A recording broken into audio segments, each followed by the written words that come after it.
Hope you're in the right room. My name's Ed Bourne. I'm an enterprise mobility architect at Research in Motion. And I'm here with friend and colleague from SAP, Pete Graham. Director of Finance Solutions and Mobility at SAP. And we're going to talk a bit about how to build an application using HTML5. We'll get into the details later. We're going to do a bit of an intro about what it is that we're trying to do. We're going to set up a straw man here. We're going to put together a scenario of something that we want to build and develop. We're going to show you the tools you can use from the front end to build and develop that application on BlackBerry. We'll talk about the choices you have and what you can use to build on the back end from SAP. Then we'll put it together as a recipe, and hopefully that will line up with what it is you're interested in. So to start, what we thought we'd do is give you a quick demo and then dig into the apps a little bit. But we really wanted to show you, right? We want to show them one of these. Sure. Want to go first? Yep. So since a developer conference, what we want to do is show you some of the output that we've worked on. We switch to the first device.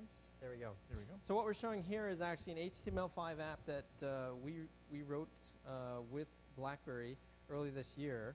And what you're showing here is the Dev Alpha device, this HTML5. This is a screensaver that's actually pretty slick. You'll see that as I touch it, the different logos come up. But if I click back, and sometimes it's a little touchy here, so just give me a second, that we have a prototype of our customer financial fact sheet. Now this is, again, all HTML5. The genesis for this project was we actually did a desktop prototype in HTML5 of an app that is now actually generally available for our customers called the Customer Financial Fact Sheet. This is a prototype app, so we nicknamed it the Fact Sheet as short. But essentially, this is our touch version that we developed. It's kind of a generation 2. It's optimized for touch devices.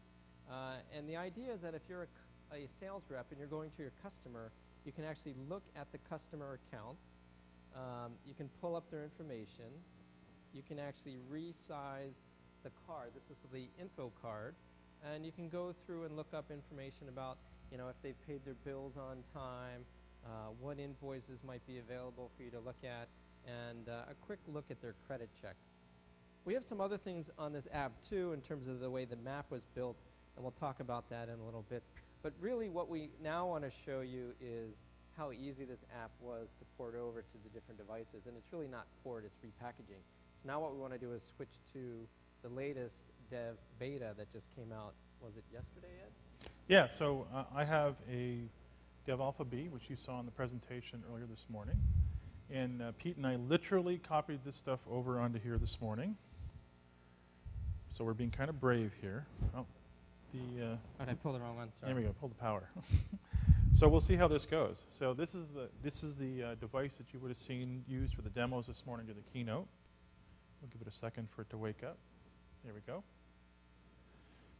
So we can do all the little tricks they were doing on the show this morning. Ooh.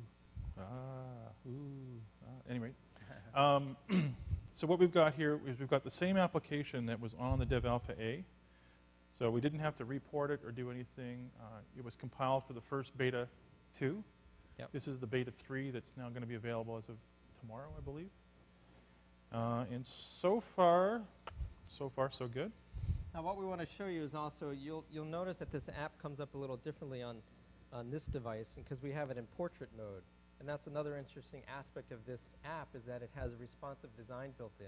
That means as we change the form factor of the device or we change the orientation of the device and it changes basically the length and width, the app adapts automatically. And so now if I go and use this app and look up a card, I don't get that info card, I actually get a screen, and that's by design.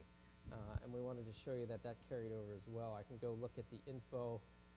It's just a different look and feel, but it is still the same app. And we'll go to the do graph, for instance. So anyway, we thought that'd be a great proof point of we just got the device, all the app basically came over.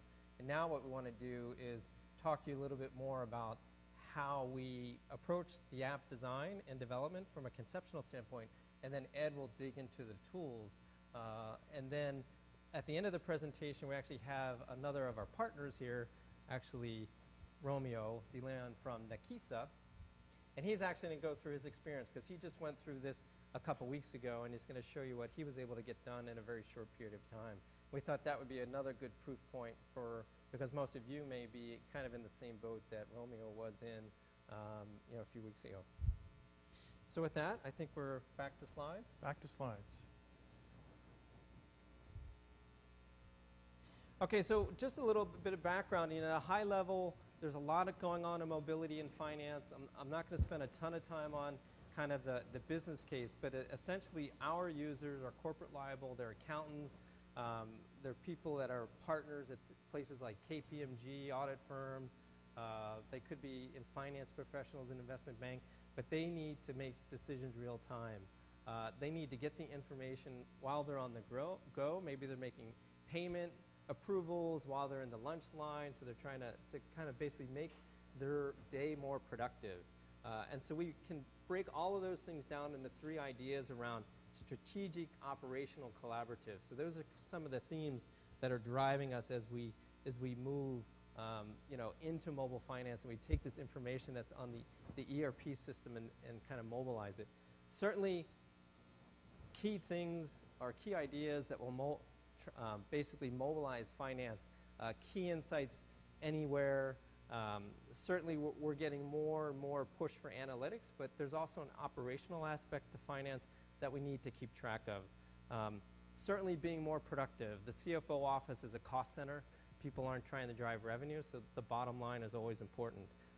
But the information has to be secure. That's why I personally like the BlackBerry platform. I know the data's safe. I know it's secure. It's not going to end up on WikiLeaks.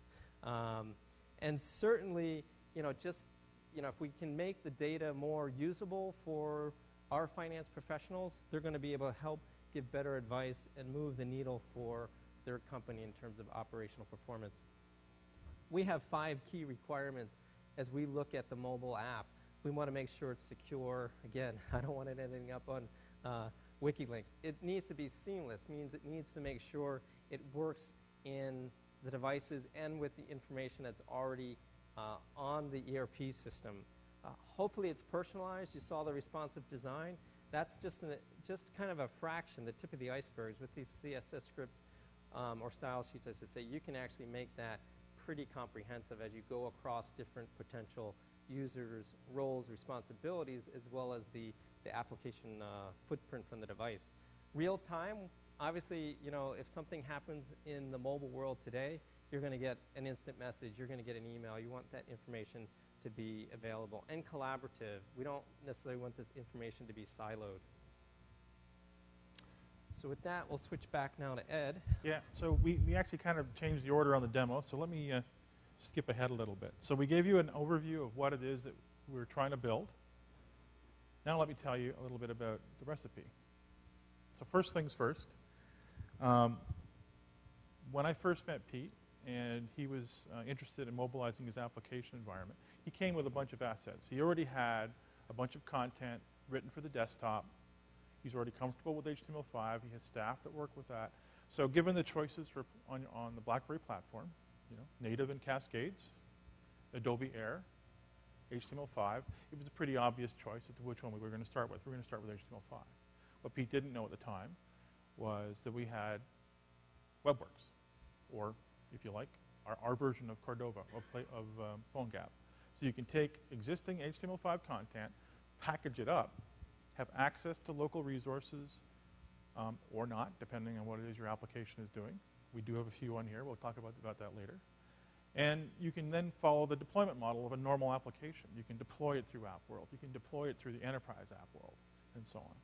So HTML5 and WebWorks seem to be the way to go, which is what we did. By the way, for each of these individual topics that I'm going to be talking about, we're just going to glaze over them. For any individual piece of information here, if you want to talk about it a bit more at the end of the session, feel free to come up or ask questions if you like. There are detailed sessions on all of these topics, and I would strongly encourage you to go and attend them. You'll hear my opinion on a few of them in a moment. So HTML5 and WebWorks. One additional benefit of it, for legacy platforms, in particular the Java smartphones, there is an HTML5 WebWorks client, and depending on what it is that you're trying to do, if it makes sense to have it on the smaller form factor or on a phone. It's perfectly doable and very easy to do.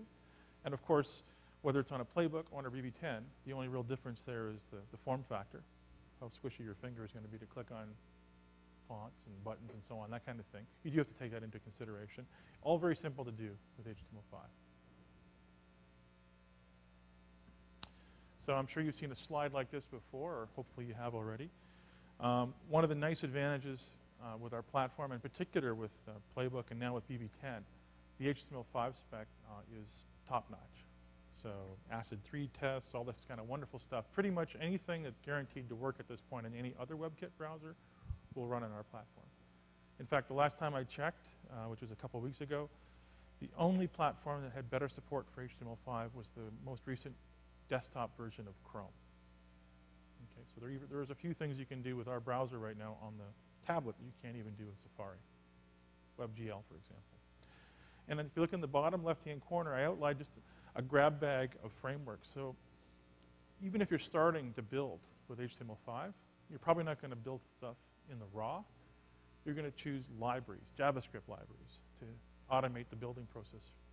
You know, maybe you prefer the way they handle buttons, or you prefer the way they handle page management and so on, because remember, we're not just building a web page here. We're building an application. You got to handle events. You got to handle touch, multi-touch. What happens if the screen rotation changes? Pete was showing you two different orientation views of the same application. If the view changes, do you change the layout? Of course you do. And so on and so on. All of those things you would be building without even a second thought if you were building in Java, or if you were building in C or C++ or Cascades. But when you're talking about HTML5, people start off by thinking, oh, a web page. No, no, no. You're building an application. You have to handle events. You have to handle all this UI stuff. We do it. So bottom left-hand corner, just some samples of some of the vendors that we work with closely. If you saw the keynote this morning, we talked about jQuery and Sencha. PhoneGap, of course, is what WebWorks is. There's also lots of others. Dojo is particularly favored in the IBM community. Accelerator is another vendor that we're working closely with. I personally like a product called JQ Mobi, which is a mobile-specific version of jQuery, as strange as that may sound. So there's lots and lots of choices. The browser. I wasn't sure if this slide was going to make it into the presentation this morning. It did. One of the interesting things that I always run into when you talk about building an application using HTML5 is first, it's an application. And second, it is, what about performance? Web pages kind of suck. It's not really as good as a native application. I hear that over and over again. Well, I always push back by saying, well, look at these samples I've built and so on and so on. And a few weeks ago, I learned that we're kind of eating our own dog food here. The browser itself on BB10 uses WebKit to render the Chrome, if you like, the favorites, the pull-down menus, the history, all the stuff, all the text that you would normally see in a browser isn't written in native C. It's actually written in HTML5. So the browser itself is confusing. Sounds confusing. It's written as an HTML5 application itself. So if the browser can be that fast, there's no reason why your application can't be that fast as well. Any questions so far? Let me ask a little more generic question. How many people here consider themselves developers? Everybody's shy. How many people have worked with HTML5? Okay. How many work in other languages? Okay. How many work here with SAP? Oh, wow. There we go. Good. Okay. I can soup up the technical bubble or keep it down. Let me know. Okay, first off, my favorite question in any one of these presentations is, if you do work with HTML5, have you worked with Web Inspector? I see a nod, one nod. That makes the percentage of this room higher than anyone I've ever been in. How many of you here know what Firebug is? Okay, a lot more nods. If you work with Firebug, if you are working with HTML5, in particular with WebKit browsers, you need to learn Web Inspector. Web Inspector is not a plugin. It is built into every WebKit browser. It's built into Safari. It's built into Chrome. It's built into Opera. It's built into everything that we've ever built, even back to the first device that we made using WebKit, which was the Torch, which is BlackBerry 6.0, way back 3 years ago, has Web Inspector built into it. Okay. The reason it's kind of interesting, and I'll give a little demo here if the gods of Wi-Fi cooperate, you can actually do remote debugging. I believe in iOS 6, they just added support for that, and it still requires you to cable your device to your computer. In our world, I'm going to take this device here. Let's see here. Do you mind switching over? Okay. This is my browser running on the latest Dev Alpha B. This will also work on a nasty old BlackBerry 6 device. Did I say nasty? I didn't mean that. Sorry. Please don't fire me. Classic. There we go. It's going to be on the video. So what I've done in here is I've gone into the options. There's something called Developer Tools in the browser, and I've turned on Web Inspector. And if I go to this IP address, I can now, I'm going to switch over here on my computer, if you don't mind switching to the computer again. I've opened up this Chrome browser. I've gone to the same IP address that it listed on the screen here, 172.20.135.124. Okay, this is a geek test. Anybody recognize what the port number is? A couple of nods. It's elite, spelt with numbers. I'm elite. Isn't that nice? 1337. And what that means is I can now click on this link, and that, what you're seeing here on the screen, is the code that's currently being rendered on this phone. And if you're used to Firebug, it's the same sort of thing. I can go in here and I can look at the network traffic that's going on. I can look at the profiles. I can look at the source. I can change the source. For the resources in here, I can do source level debugging. I can click on an individual element. I don't really know what this website's all about, technically. But I can go in and look at all the elements, the images, and so on and so on. And I'm doing that on my computer in Google Chrome. Because remember, all WebKit engined browsers have Web Inspector. And it's doing over Wi-Fi from this phone. If I was really adventurous, what I would do is I would pick up a PlayBook or another phone, and I would use Web Inspector on here to connect to Web Inspector on there, and I could debug this phone from another phone. I could also do it with my PlayBook. I have actually done that once on a job site because the phones and the PlayBook were on one Wi-Fi segment, and the computer had to be on a different Wi-Fi segment, so I couldn't get to it from my computer, but I could get to it from my tablet, so I had to debug a phone from my tablet. There you go. Anyway, Web Inspector is your friend. Yeah, one comment. Definitely, we found that this Web Inspector tool was quite helpful in all our prototyping. It really allows you to do rapid prototyping. We actually, on all of these prototype apps that we've packaged on WebWorks, we actually have a web server, so we do web mobile. So it's running on the web server. We point Web Inspector to it. We quickly do rapid prototyping cycles, and then when we're ready, we can move it to the device and still inspect it as we do the final cleanup. It's probably the best hidden secret for web development in the mobile world, and this applies to our competitors as well. So if you're interested in this in more detail, there's a session tomorrow at 10:30, I believe. I can't remember which one it is, Jam 41 or 42 or something, where Adam Stanley and Conrad something from our development team, from the browser development team, will go into it in great detail. I'd suggest strongly, if this topic interests you, to go and attend. Okay. Number 2, Ripple. If you haven't played with Ripple, again, I would strongly encourage you to download it and have a look at it. Now, in our case, until today, it was an open source project. Now it's actually part of the Adobe spec. It's something that came from a company that we purchased a couple of years ago called Tiny Hippos.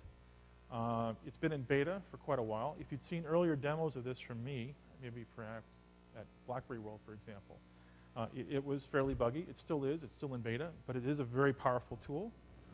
So when I go in to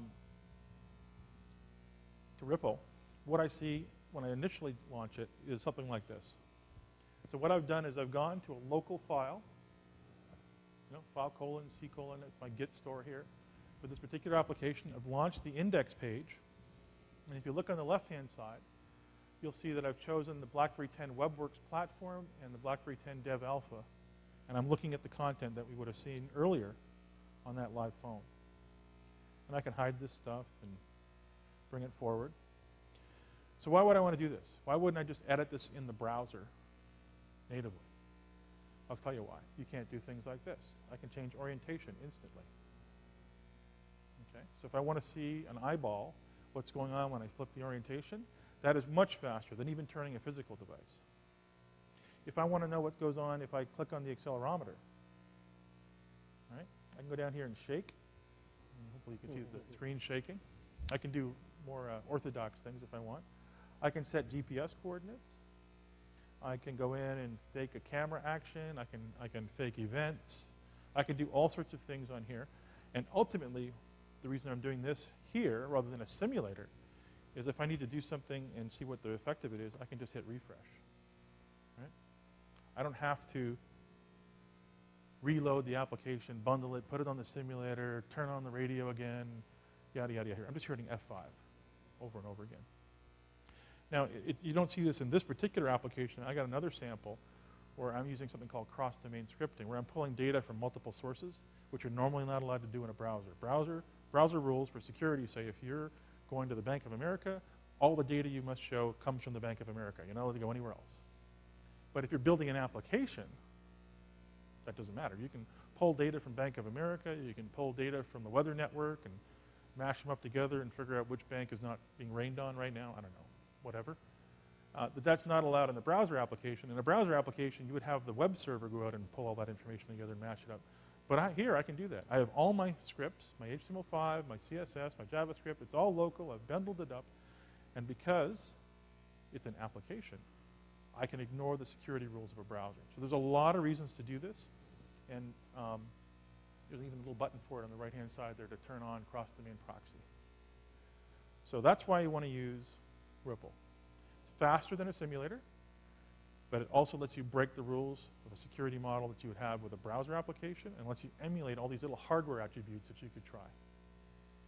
Okay? So there you go. Web Inspector, Ripple. Two favorite toys to look at when you're building this stuff. You can use everything else you would normally use. You know, I like Notepad++. I'm trying to learn to use Sublime. My colleagues like that a lot. Some people like Aptana. Some people like Visual Studio. Whatever you use as your IDE, that's your business. We're using WebWorks to build and deploy the application because it's going to BlackBerry. But if you're building something with Cordova and you want to port it to iOS or Android or something else, you could do that as well. So depending on the story that you want to build here, the recipe right now for me at the front end is I have my own editor. I use Ripple for checking the visuals, and I use Web Inspector for debugging the code. Okay? Pete. Yeah, so just a few comments on kind of the back end. We talked about the front end a little bit, but certainly in, you know, WebWorks fits into the mobile device application, kind of this hybrid container model. And our mobile platform, which right now is Sybase and Wired platform, you can either do a native model or kind of this hybrid, which is basically HTML5. Now on the back end, if you don't know about how we manage it, we have something called mobile business objects, and that's just a way of taking a data abstraction and mapping it back to our ERP system. So essentially, if you're building mobile apps, you build the client piece, and then you build the back-end piece via mobile business objects, which is one way. There's also another way to do it using OData. So anyway, there are a lot of details here that we don't have time to get into, but just wanted to kind of expose you to SUP, Sybase and Wired platform, and the technology that allows us to get data out of SAP ERP in a secure way and get it mobilized, essentially. The next slide really goes into a little bit more detail around we have through SUP, there's also something called Gateway, and it's kind of a lighter way of getting data out, especially if you're building apps that are on demand only. So if you don't need to store or persist data, there's actually kind of a lighter way to get the data through. And also in the near future, we're going to have HTTP support as well. So anyway, if you want to know more about the backend, then it's Sybase and Wired platform, and that's where you need to go. We can give you the pointers of where to get that information. If you want, just check with us after the talk or send us a note. There's one little ironic situation of this story. Pete's got more devices from BlackBerry and understands the choices he had to make between switching between devices than I probably do because I live it all the time. I've spent more time trying to figure out how SUP and Gateway work, and I probably understand OData better than Pete does, despite the fact that he works at SAP. So depending on which type of question you want to ask, the SAP ones I could probably answer better than Pete, and he could probably answer the BlackBerry ones better than me. Yep. Cool. All right, so now we're on to... The work perimeter. Yep. Okay, so you've now built your fabulous application. You've used Ripple and you've used Web Inspector. It's really fast and tight, and you've got it ported over. You're plugged into Gateway or SEP or NetWeaver on the back end, and you hand it over to IT, and then what? Okay. The classic scenario at that point is, well, how do I deploy it? I got 10,000 employees. I want to make sure it gets across securely, yada, yada, yada. Well, guess what? We have a solution. What a miracle. So just like what we used to offer with the phones, where you'd have the phone itself, and then you'd have the BlackBerry Enterprise server, we now have this sort of three-tier model. We have the phone, or the tablet, BB10. We have the back-end server. We have Fusion. And we have this new piece in the middle. In particular, you'll see it on the PlayBook. That's what my example is here. It's not available yet on BB10. It will be on a future beta, where you can have what's called a work perimeter, and you can have a personal perimeter. So in this particular case, this is a picture of a BlackBerry PlayBook. You'll see a little icon that looks like a briefcase if you squint real hard. It says work. If you tap it and unlock, you now have access to this miracle box on the left-hand side, where you have applications that your IT organization has set up and installed onto your tablet or BB10 device for you. And all you have to do as a developer is you hand them your bar file. That's the archive that comes out of WebWorks, or a native app. They put it onto the enterprise app world or the internal store at the company. And as a user, you now get this custom view of enterprise app world. And I apologize for the size of the slide here, but you squint real hard. You'll notice that the top, that's your personal, or excuse me, that's your personal perimeter. The bottom is your work perimeter. There's an extra tab that shows up. So if you have a PlayBook right now and it's not on Fusion, you will not have that work tab. Okay? And everything in that work tab, right, all the little applications and so on, those applications came from your internal Fusion server. They're not in the cloud. They're not on the iStore or whatever. There's no special thing going on here. They're simply stored internally on your Fusion server, and they show up as an option for your users. As an administrator, you can either force the user to have this application in their container if you're that kind of a company, or to make it simple, I guess. Or you can let them simply shop from the list of applications that have already been pre-purchased on their behalf. Or if you built something, like in the case we're discussing right now, you can put it up there, and you can just send an email to your users, say, download this app. You need this app. This is a wonderful app. It'll fix all your financial problems. Okay? So you can build it, you can link it, and now you can distribute it and manage it. And just like any other BlackBerry story, the security model is the one you would expect. If your tablet gets lost, the administrator can send a death packet or whatever and wipe out the work perimeter, and so on and so on. Please, this question.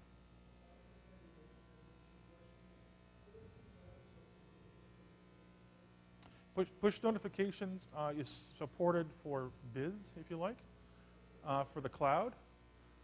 But for the enterprise, it'll come with the launch of BB10. So the current version of Fusion that's out right now for the PlayBook does not allow push to the tablet, mostly because the tablet wouldn't know what to do if it got it.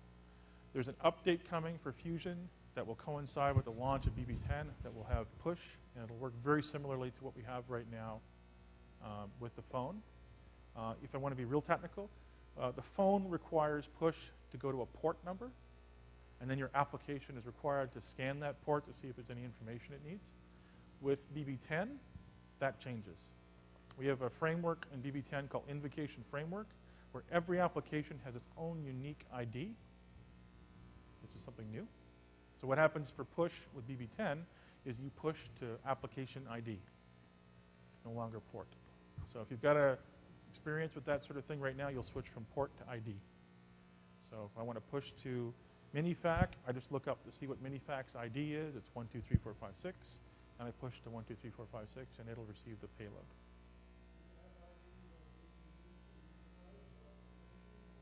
Yes. As to the exact mechanism, if it's a combination of the signing key and the whatever, I'm not sure exactly, but it is unique. Okay. Enterprise App Catalog. there's a bunch of sessions on invocation framework and so on. I can point you where if you're interested, but invocation framework is the magical phrase you want to look for if you want to read up on it yourself. So invocation framework is what you need to get push working with DB10. The recipe. How are we doing for time? I think we're good. Oh, I can't tell. Yeah. What time is it? It's 4 or 5. Okay, we've got So lots of time. Good. Okay, so what have we got for a recipe right now? We have chosen WebKit, HTML5, CSS, and JavaScript as our development standard that we're going to build our applications with, right? So we're going to have a native application written in HTML5. We've chosen to support, because of the fact that we've chosen that, we can now support VB10. We can support also the legacy phones if you want, VB7 and VB6. We can pick any framework we want. I'm always surprised at the religious feelings people have about frameworks. It's very similar to people's choices around editors. Some people are die-hard VI fans because that's what they used in university 20 years ago. Other people like whatever the flavor of the month is. I always hated VI. I still use VI. But my current favorite is Notepad++. I'm moving to Sublime.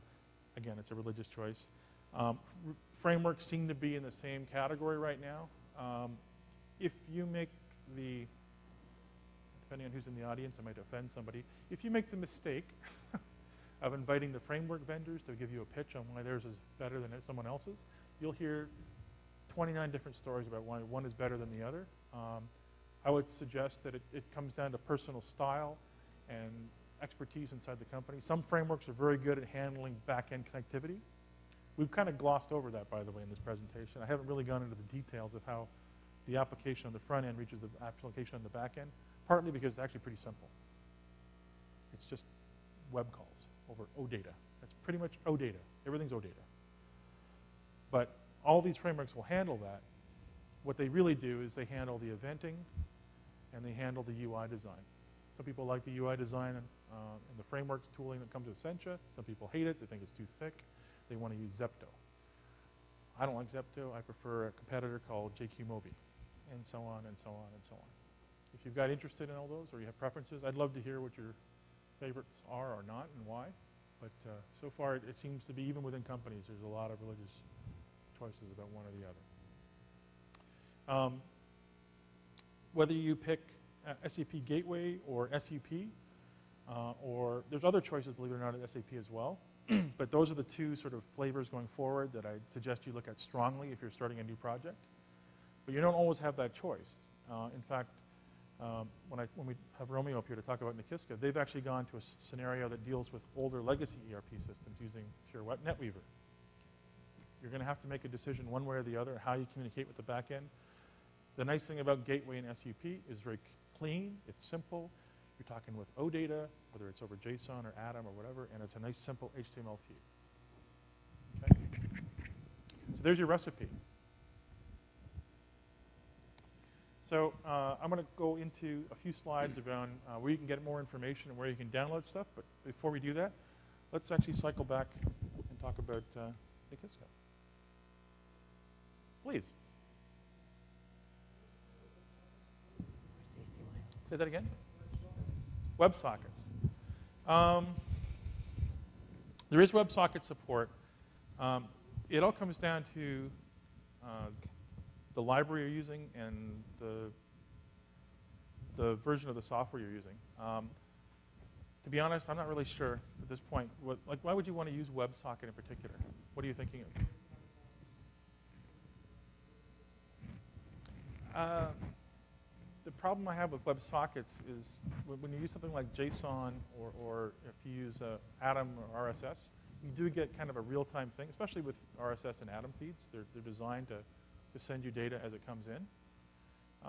And they're all RESTful and whatever, because you never really know in a web environment whether you're going to be connected or not. There's a lot of design decisions. Again, we're glossing over a lot of stuff here. We've only got an hour. So for example, are you going to cache all your data locally, or are you going to build your site dynamically and pull it in all the time? That may sound like a strange comment, but there are reasons to still compile an application and bring stuff in dynamically because you want to treat the application as a application. Break the security model, for example. There's a lot of different choices here. Another one that I hear about a lot is WebRT. WebRT is a protocol for doing streaming audio and streaming video. That's the uber real-time case. WebRT is not an approved standard yet, and we have only the barest bones of support for that. So as specifications evolve, we'll start to support them. But right now, I would hesitate to go anything too aggressive. I would stick with the tried and true.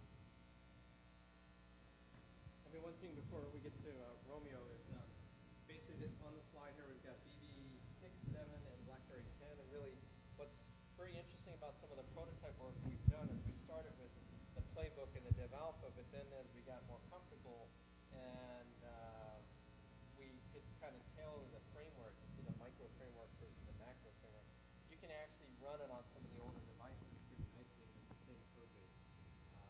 So that's one thing to keep in mind, that depending on which framework you pick, you can either kind of have the present and future perspective, or you can have the past, present, and future perspective. That's a good point. I mean, the Sencha folks are targeting BB10 and above. So if you choose Sencha as your platform, it performs pretty poorly on BB6 because it's such a limited device, 256 meg of memory and so on versus, dual processor and a gig of memory. While a really, really lightweight framework performs pretty well on all platforms, but it doesn't have the richness that you get with Sencha. So, and we thought that was a little crazy at some point, but then, when we check with our colleagues around the world, not everybody is on the latest device. And as we go to different countries, some people are on older devices. So you do have the practical challenge that you do need to go cross-device and cross-generation of devices. So with that, we thought it'd be a good idea for us to now introduce Romeo and kind of do it in kind of a question and answer session, in that Ed will kind of interview Romeo on his experience in moving to Playbook and how they took an app that they have that's kind of HTML5 based and got it running on the Playbook. So with that, we'll introduce Romeo. Romeo, maybe you want to introduce yourself briefly, and then let Ed start grilling you. Sure. Perfect. Thanks. Well, thanks for having me here. So I head up the products organization for a company called Nikisa. We develop solutions in the HR space that really integrates with SAP. We have about 8 modules that SAP actually resells, and SAP RIM are actually customers of ours as well. So, and we traditionally built applications that are web-based. So it's our servers, Java, connecting to SAP using NetWeaver, and information is essentially presented to the user via browser. And him and his team have heard my pitch before in the past, and independently they've downloaded some of the tools and followed our propaganda. So I thought maybe it would be a useful exercise, since I've been living this for so long, to look at someone who's tried this from the ground floor and sort of hear their perspective on what I'm pitching here. Yeah. So take it away. What have you got? Yeah, so this is one of the modules that we mobile enable. So our approach is to mobile enable all of our applications. And we knew we wanted to support different devices, different form factors, different platforms. And so you already had existing collateral? So you already had a website? Yeah. Or a browser, desktop model? Right. And with our upcoming release, we wanted to mobile enable several modules of our applications, and we started off enabling this one module that we're going to talk about a little bit today. And our application, we need to be able to localize into 18 different languages, support right to left, and with SAP, be able to support accessibility modes on desktop environments. So it was a framework that we extended to support HTML5 and JavaScript and CSS3. So you took from the, I've been pitching a model here with Gateway and SUP. Yeah. But you guys started from simpler base. You started from NetWeaver, like the grandfather to all this stuff. Right. So everything was, we built our own platform framework that sat on top of SAP, and everything was being served dynamically as HTML. Right. So we decided to extend that and embed HTML5 capabilities in that, knowing that we wanted to support mobile devices. So the first step, I guess, was why didn't you just build it on a browser? Why did you go to WebWorks? Well, it was important for us to, one, optimize the experience on a mobile device, and two, for specific platforms like BB10, is to really leverage the OS for device-specific capabilities, whether it's the UI capabilities or the device-specific capabilities like the GPS or Right. the camera and so on. So our first phase was to do the basics and then eventually grow the capabilities to really leverage the device and bring the most value in terms of user experience within the mobile device of the platform of choice. So how long or how many people were involved in taking the existing content? You didn't write this from scratch. Right. You had existing content, and you took that, you downloaded some tools and so on, and what happened? Yeah, so when we started this, we developed our mobile capabilities using a different platform. And up until about a month ago, Pete introduced me to WebWorks. And we gave it to a couple of our engineers. There's one or two people that worked on it. And literally in about half a day, 4 or 5 hours, we had our mobile app running natively on PlayBook 4 or 5 hours. Oh, that's after downloading and getting the signing keys and. Yeah, that's pretty much the most painful part, if you will, of actually downloading the software, reading the documentation. The biggest challenges, if you will, that our developers ran into was reading the information on how to set up the configuration files and then. Well, once you did all that, it was half a day. Yeah, I mean, this is the result of it. What you're seeing here is actually information being pulled from SAP in real time. So everything that we view here, this is an org structure within SAP. And every piece of information you see here is coming real time from SAP. So the mobile app is connecting to a Nikisa server, which in turn is connecting to SAP in real time.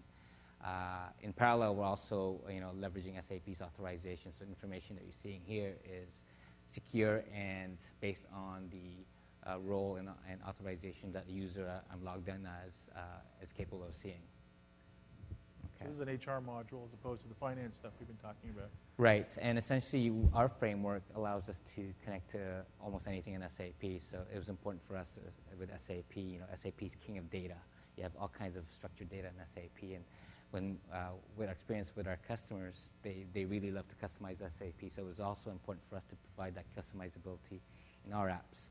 So this mobile app itself is also customizable. We have a web-based admin console, so a customer can create their own structures, can add new tabs to this interface, add new fields, and really deploy this in real time within the enterprise with these custom capabilities within hours. So just to draw the contrast from what Pete's application is. Pete's application is a standalone application. It's not pulling web content from a web server. It does pull data from a web server, but the documentation and the code itself is all stored locally. Your application is pulling content dynamically from the web server and bundling it to make it touch aware and mobile aware and follows the security model of a mobile application, but it's not storing the images locally. That's exactly it in terms of the approach we've taken today. Because when a device hits our server, it doesn't really know whether it's a PC or a tablet, but it gets that real time, and it optimizes the display and the user experience based on that device, whether it's a smartphone, whether it's a tablet. Then it's going to switch modes internally in terms of framework and render the information, provide the UI capabilities that's optimized for that device. Okay. Any questions? Anybody have any opinions? Want to share? Keep going. So what else have you got? Well, this is the basics. There's a lot more capabilities in terms of being able to switch views. And here's an example where I'm switching to full screen view and again bringing up different analytics. So what was important for us is to present to our customers real-time information coming from SAP. We want them to be able to make the decisions about their top talent, about their employees. And you chose a tablet for the demo. Is a tablet the target platform for this? We're targeting different platforms depending on the user and the use case and the modules. So I mentioned we have 8 different modules, and some modules are focused for employees, such as our career and development planning allows employees to develop their career paths. And for HR and executives, you're looking at your critical roles, who are the next CEOs, the next VPs of your organization, and identifying that. So for certain modules, we believe the executives will have tablets at their fingertips. We believe employees will have smartphones, bring your own devices. Right. And so for our employee modules, we're going to mobile enable those capabilities and bring that to smartphones. So the tablet experience is richer, but you have more real estate. the phone experience will be simpler.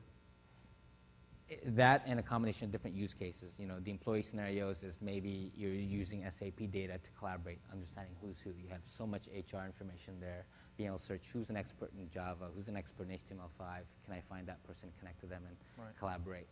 So that's kind of the use case that we have in terms of, okay, you know, we have access to all that information in SAP. Why don't we bring that to the employee and allow them to leverage that? And Question? We've been using Secture and some other frameworks from last 6 to 8 months, right? And more or less, we've been encountering memory issues. Right. So, you know, we do follow design rules and we have design patterns in place. Right. But then, you know, at times we do end up, you know, in situations where we have, you know, untraced crashes and, you know, situations where the codes go really bad and we, you know, see, I'm not against HTML5 or, you know, apps coming to this framework. Right. But the problem is that somewhere we, you know, we still are facing problems with this framework evolving. You know? Right. It's still evolving right now, right? So what do you, right? We have a use case right now where we already see something happening. So how do we take care of this ever-changing framework versioning, right? And we have a version coming in this month, and there's another one coming in after 2 months. So how do you decide one on the migration strategy going forward? Two, which framework to select? So that's a big question because frankly speaking, everybody's new in this space, right? The frameworks are new. Very much. Everybody is new, and they're just, you know, trying to, you know, work together. Now we are working against very strict timelines and deadlines with customers, right? And they now, because of the buzzword being around, that they have low cost deployments because of HTML5, they just want to do it, right? And then they in just 24 hours they decide that they just shun the native applications and get in the web applications, right? So what company do you work for? I represent a company called Logic Next. Okay. All right, and we are in enterprise mobility space, like we enable the enterprise to. So you build apps for. Yeah, we build apps and we integrate them with SAP and CRM, like CRM like Salesforce. So I'll give you our experience. Our experience seems to be pick the lightest framework that will get the job done. I mean, that's kind of our rule of thumb based on all the work that we've done since March on this. And that the other aspect is that the frameworks can be helpful, but they come with some extra weight, and in some cases, extra memory is needed. So that's where the balance is, and so that's why we come up and say, this micro framework here that you see in the macro framework, when you dig into the details, we actually have one that splits the middle. So we kind of have 3 buckets depending on, you know, what type of app you're trying to build. Do you need online connectivity only, or you need offline only? Do you want mixed? And that's kind of the easiest rule of thumb to go after. So this answer, I have another question. Right? Okay. We have customers who like to see dashboards in 3 dimensions, right? So they can actually go through the dashboard, go inside them. So they had all that fancy when they were having native apps, right? But now when you come to mobile apps like these frameworks, you know, memory is definitely a problem there. Right. You know, and you cannot do all sorts of 3-dimensional stuff there because, you know, you're restricted, right? Yes and no.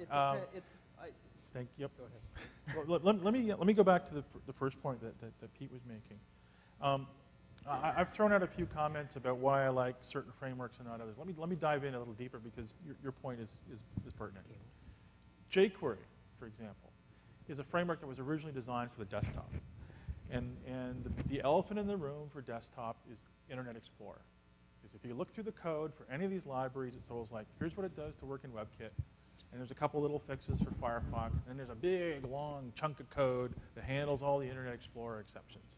Internet Explorer 6, and Internet Explorer 7, and Internet Explorer 8, right? So if you chop all that stuff out, all of a sudden your code would be half the size. Now that normally wouldn't be a big issue if you're building an application that just has all this stuff locally on the device. But if at any point you have to pull that library over the air, over a crappy cell phone connection at a conference hotel, you'll notice how slow that application seems really. And if you can go from 300K to 150K, or to 50K, or 10K, it's a huge difference in performance. So JQ Mobi, I'm not pitching a particular platform, I'm just using this as an example, but JQ Mobi and Zepto, but JQ Mobi was designed specifically to work only with HTML5 and only with WebKit browsers. It has no code in there to handle exceptions for Internet Explorer or Firefox. So automatically, the code gets cut in half just by that. So when you look at these frameworks, like Sencha Touch, for example, it has to handle all these use cases, perfectly valid use cases, except I know that I'm only targeting WebKit devices or mobile devices or just BlackBerries even, right? There's some exceptions that have to be made for Android browsers. Android browsers, until fairly recently, were fairly weak. And even now, the latest Android browser is kind of crappy. The Chrome browser that you have for mobile is pretty good, actually. It's almost as good as a desktop. But the original gingerbread Android browser was terrible. There's all sorts of exceptions you had to handle for it. So if you look at the code inside these libraries, you get an idea of which one's causing your trouble. And if you go, you know, I don't really need to support Android, all of a sudden, if it's just iOS and BlackBerry, things get much simpler. And that also applies, of course, if you're now adding in desktops and so on and so on. So have a look at the philosophy of where the library is coming from. Then, so let me tell you about the mini fact sheet. So we mentioned it, but we didn't show it. So after we did the first HTML5 desktop and moved it on to the tablet, it worked. Then the demo I showed you was actually the second generation, where we kind of rebuilt it from the ground up. Basically the same look and feel, or I should say same requirements, but the look and feel was for touch. And so we were able to make it a little bit lighter. You probably understand, on the desktop there's all kinds of junk that we didn't need, and we just stripped it all out, right?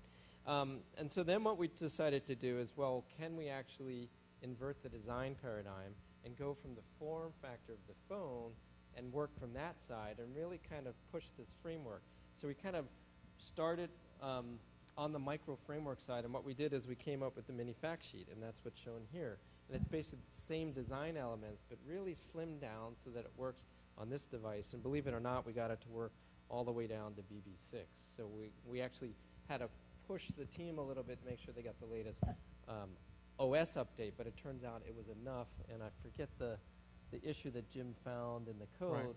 But eventually we found an issue that wasn't actually as much of the framework, and it actually worked. So if you go into the mini fact sheet here, what happens is if you click on an item, the same information pops up. Now you remember the little card we had, right? So this is the same information in the card, but now that card, depending on if you know, in the phone, would fit in the phone, but now we've decided, okay, let's put it in a lighter framework that is built for the form factor of the phone and touch. Now when you actually do that touch, that is actually a 3D graphic animation, and it's a very light framework, and it still is very manageable the way it works. Isn't that pretty?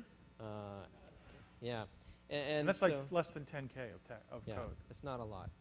And that actually will run on, you know, this phone really nicely, as well as the tablet. If I were to switch over here to the tablet, it actually works really nice on the tablet too. And it will run on your desktop. And so anyway, so I think that's kind of our best learning in that. Please. So there are situations where you have two frameworks working together and one happens. Right. Right? Because there is a limitation with one of them, you want to pull it to the other one. Sure. So in any of the use cases still there, you figure out there are a lot of conflicts in the frameworks together. How do you resolve that? Well, I'll give you a simple example. In the simplest use case, maybe you have to bring in a library that you're going to need. So I've been talking about OData. If you don't know what OData is, go Google it. But OData is a standard that Microsoft put together. They recognized early on that a lot of people do the same thing over and over again. They always hit a back-end database or some sort of cloud service or a file system, and they always want to do the same basic CRUD operations. They always want to create, read, update, or delete records. And they said, well, rather than having to build a custom client every time we want to talk to something and adapt JDBC or whatever the connector is to the database, let's invent a standard for this. Let's use open source tools. So they picked OData. They called it OData. They noticed that web browsers, web servers, I should say, all have CRUD operations. There's get, there's put. Believe it or not, there's a delete, though no one ever uses it for a web server. And they mapped those to the same operations you would need to interact with the data. And then they put an XML wrapper around it, and they called it OData. And to feed the data back and forth, back when they first invented the spec, they decided to go with Atom, which is the open source version of RSS. Why? Real-time data. Right? They didn't want to have to query the back end every time they wanted to see if there's a change. So they said they're just sitting there waiting, looking for a news feed to push these XML OData packets to the front end. And so I have this library that I have to include every time I build an application that talks to an SAP backend, because all the modern SAP systems, SAP, HANA, Gateway, all use OData as a spec. SAP adopted the Microsoft spec. In fact, Microsoft made the spec open source. It's now odata.org or .net or something. And Citrix and a bunch of others have all joined in on this. IBM have all joined in on this as well. And it seems to be having some legs right now. I quite like it as well. It's very simple to work with.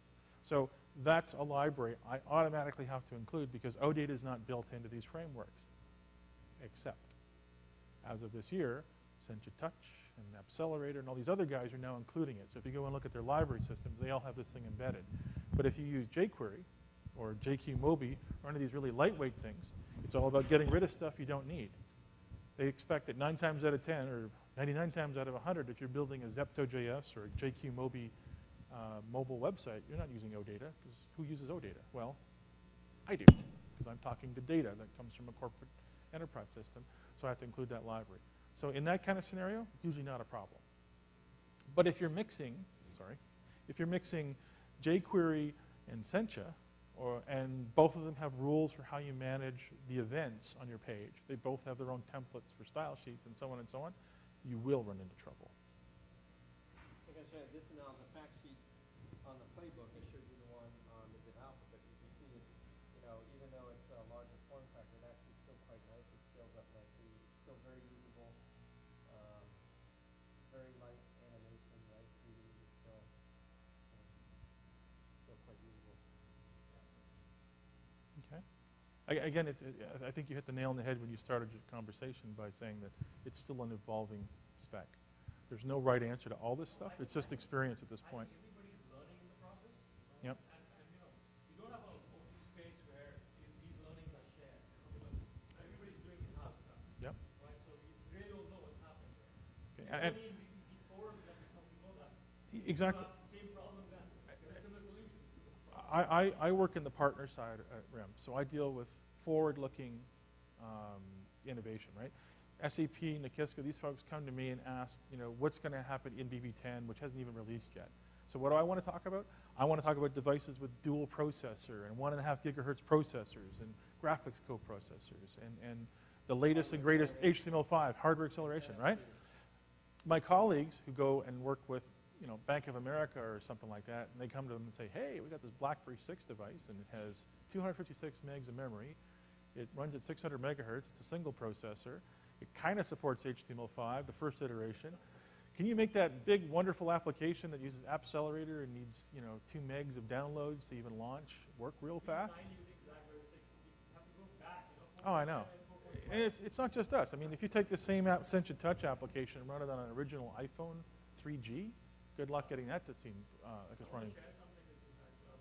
We were deploying something for a non-profit in Africa, and Right. they had devices ranging from 4.5 to like the latest one, right? So Right. we had these requests coming in for Right. installation, right? We had to have different applications for every device. So that was a problem, but then BlackBerry has tons of devices. So If That's going to change in the future. Right? It's gonna be 2 devices, the touch and the keyboard. maybe have to introduce a replacement program. we have one. We'll talk later. I would suggest if you don't let the customer or someone else drive the agenda for that stuff, if you want to get ahead of the curve, pick a lightweight framework because you know they're going to ask for more stuff later. You're going to have to throw in OData or something. Start with the lightest framework you can get away with, that you're comfortable with, and pick the fastest device that you think you'll get away with too. So, we're up here demoing on BB10 and PlayBook. We didn't really pull out the older phones because I want to be forward-looking. This conference is about BB10, right? But I'm aware of the fact once you're in the real world, the guy across from the table with the gray hair that's all grumpy is going to say how there's like 100 people in some office somewhere that have these BB6 devices, and you're going to have to deal with it. Just keep that in the back of your mind, but don't design for the lowest common denominator. If you build the best application in the world for BB6, the guy with the new dual processor, super fast BB10 device is going to go, what's this? Where's the touch stuff and the camera and the interactive and whatever? You will have to scale. And like Pete's been showing here, it's the subtle message behind what he's been showing. He took a lightweight framework and he evolved it into a playbook application, and he's going to evolve it into a BB10 application, and he's going to add features and support that will change depending on the orientation and depending on the platform. You build it up as you get to a richer platform. If you design for the lowest common denominator, no one will be happy. How are we good for time? I think we're out of time. We're out of time? Well, thank you for attending. Thanks, everyone. Thank you. You have any other questions? Come on Please up. Stop up or send us an email. Thanks.